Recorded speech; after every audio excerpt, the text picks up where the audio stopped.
So neurologists don't really have a good idea what causes migraines, how to prevent them. Everybody will have different triggers for them, different things like eating certain foods or being exposed to certain stimuli, things like that. And in the same vein, people will have certain things that can kick their migraines and get rid of them. Some as crazy as huffing a bunch of pepper so that you sneeze a bunch, or going outside in the sun, or just things like that, just weird things. I've never found anything that specifically triggers my migraines. It seems generally my blood sugar does. So, in the last 6 years, I've started eating low carb, started eating a lot less sugar, getting my blood sugar under control. I lost a lot of weight from that, and that helped a lot. But I think over time, just my migraines are progressing worse and worse as time goes on. So I just keep adding more medications on top. And when you go to a neurologist, they'll, again, they really don't have good ways to deal with it. So what they'll do is they'll take some drugs. They have a bunch of powerful brain drugs that were designed for other purposes, things like anti-seizure, antipsychotic, epilepsy, Alzheimer's, stuff like that. And so it's just that they found that these drugs are also effective in treating migraines. And so they prescribe them, I guess, originally off label, though I think a lot of them have been specifically studied for migraines. And they'll give you one of those medications and they'll just say, hey, is this going to work for you? And they just give you some time to see if it improves your migraines and can you deal with the side effects. So I've done a bunch of those. I mean, propranolol is a really good one that's really well received by most people. Most people don't have a lot of side effects from it, and it helps a lot, not enough. But amitriptyline, topiramate, Trokendi, or Trimindi, something like that. Memantine, something like that is another one. There's various over-the-counter things. I mean, generally a magnesium supplement is something that they'll put you on.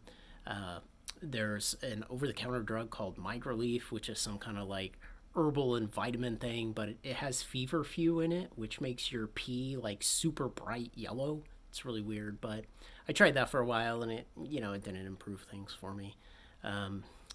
So they'll have you go off and take one of these drugs and see, hey, does it do enough for you? And if so, stay on it. And if you can bear the side effects, then go for it. And then once you pass out of a bunch of those drugs, they'll upgrade you to kind of the next set. And it wasn't until 2020 that we had FDA approved drugs that had originally been specifically designed to work for migraines. And so we got Ajovy and Nurtec. And so Ajovy is one that you inject into your stomach, and it basically sits in your body waiting to encounter a compound that just happens to be present in higher concentrations in migraine sufferers. It binds with that compound and then passes it out through your lymphatic system. Nurtec is basically a pill form of the same drug, or a drug working on the same pathway at least, but you can get both. And so those help a lot. I mean, that improved my situation. Also Botox. I mean, when a bunch of people started using Botox to fix their wrinkles, a bunch of migraine sufferers found that it also helped their migraines. So you'll go in and you'll get about a 30-shot regimen of Botox all around your head, face, your neck, your shoulders, your scalp, and your ears, and everywhere. And you can get that about every 6 weeks. Helps a bit. But generally, neurologists are just unlocking access to drugs for you. That's all they can really do. So, there has been some work on surgical treatments, things like if your migraine pain is focused in the front of your head, they'll come in here in your eyebrow and they'll cut your eyebrow open, and there's a nerve underneath there, and they'll do something to it I don't quite understand. They don't cut it out, but they somehow deaden it but leave it in place, and it helps some people. So some people can get relief from some kind of surgical things like that, and they have specific nerves all around your head that they can go after depending on where you have your specific pain. But in general, your neurologist is kind of like the Windows install wizard, the Windows printer install wizard. It's basically like, did this fix your problem?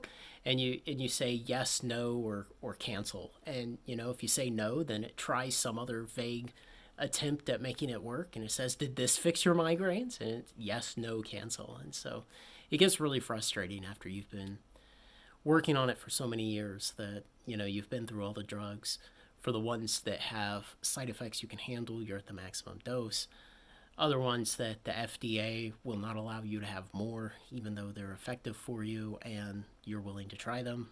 The FDA won't let you have them, so the insurance company won't let you have them. And so, it just becomes a mess when you get to this point that you can't get enough relief from the drugs. And there's some other stuff. There's this device called Cephaly.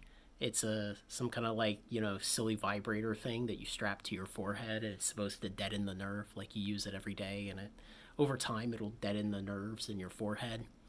And I actually ordered one. I'm waiting to receive it, so I don't know. We'll see if that does anything. I doubt it will, but my experience over the last 25 years of migraines and 7 years since they've ramped up enough that I started going to a neurologist is that my condition keeps getting worse and worse. And over time, we pile more drugs onto it to bring it back down to where it's bearable. But then after a while, it'll become too much again, and we'll pile more drugs on top of that, more drugs. And we're basically running out of drugs that that have efficacy for migraines. So, we'll see. I don't know if that really means that, one day, 10 years from now, I'll be 100% incapacitated all the time. I'm not sure. As far as aging out of your migraines, a lot of people who have migraines age out in their late 20s or early 30s. I'm in my early 40s and they're just getting worse and worse. But genetically, both of my parents had migraines in their 20s, and so I got it from both sides. And so I lost the genetic lottery on that one. So that's about it.